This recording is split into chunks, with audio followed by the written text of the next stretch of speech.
I woke up this morning and I was so hungry. And I wasn't just very hungry. I woke up late and I had less than 40 minutes to have my breakfast, shower, and go to work. And I remembered I have this salad kit that my boss had suggested for me to buy because I was looking for healthy food alternative to snacks. Oh, this kit came to my rescue.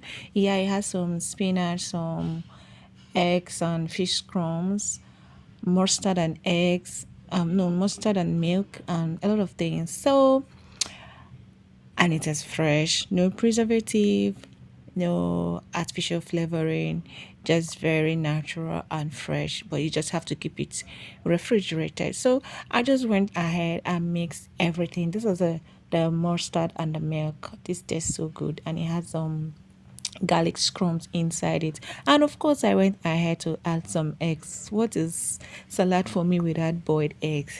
That means you've not even started. And again, just for added protein and added nutrients. So, and here we go. This was so delicious. It was so nice. I'm really going to be trying this again and again. Yeah, because it tasted so nice. Yeah, so I mixed everything, dished out the portion I'm gonna eat, kept the rest refrigerated. Here is the bowl of my healthy breakfast. Do you like it?